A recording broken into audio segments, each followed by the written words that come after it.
இங்கே இந்த படத்தோட ஆரம்பத்தில் ஒரு அப்பாவும் பொண்ணும் ட்ரீட்மெண்ட் எடுக்கிறதுக்காக கேரளாவிலேருந்து தமிழ்நாட்டுக்குள்ளே வர்றாங்க. அப்படி வரும்போது 2 திருட்டு பசங்க அவங்க ட்ரீட்மெண்ட்டுக்காக வச்சுருந்த நகை பையை பிடுங்கிட்டு போயிடுறாங்க. அதனால் அவதிப்பட்டு போன அந்த அப்பாவும் பொண்ணும் நேராக போலீஸ் ஸ்டேஷனுக்கு போய் பேகை திருடிட்டு போனவங்க மேலே கம்ப்ளைண்ட் கொடுக்குறாங்க. அவங்களும் இவங்களோட கம்ப்ளைண்ட் எடுத்துக்கிட்டு 2 நாளில் அந்த நகையை மீட்டு கொடுத்துட்றாங்க. ஆனால் அந்த போலீஸ் எங்களால் இந்த நகையை இங்கே வச்சு கொடுக்க முடியாது, அதனால் நீங்கள் இந்த நகையை கோர்ட்டில் போய் வாங்கிக்கோங்க அப்படின்னு சொல்லி அவங்கள கோர்ட்டுக்கு அனுப்பிச்சி வச்சிடுறாங்க.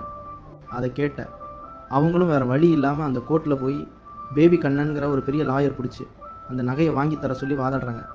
ஆனால் அந்த பேபி கண்ணனும் அவங்க டீமு இவங்க நகையை மீட்டு கொடுக்காம இவங்கக்கிட்ட ஃபீஸ் வாங்கிக்கிட்டு இவங்களுடைய காசுலேயே ஓசியில் பிரியாணி சாப்பிட்டுட்டு இவங்களை ரொம்ப நாளாக அவங்க பின்னாடி சுற்ற விடுறாங்க. இந்த கொடுமையெல்லாம் பார்த்து மனசை உடஞ்சி போன அந்த அப்பா கோர்ட்டுக்கு வெளியில் உள்ள கருப்பசாமி கிட்ட போய் எனக்கு நீதி வேணும், என் பொண்ணுக்கு நான் ஆப்ரேஷன் பண்ணணும், எங்களை இதிலேருந்து எப்படியாவது காப்பாற்று அப்படின்னு முறையிடுறாரு. அதை கேட்ட அந்த கடவுள் கருப்பசாமி மனித ரூபத்தில் பூமிக்கு வந்து அவங்களுக்கான நீதியை மட்டும் இல்லாமல் அந்த கோர்ட்டில் வந்துட்டு போகிற எல்லா மக்களுக்குமான நீதியும் வாங்கி கொடுக்குறாரு. அதோட இந்த படமும் முடியுது.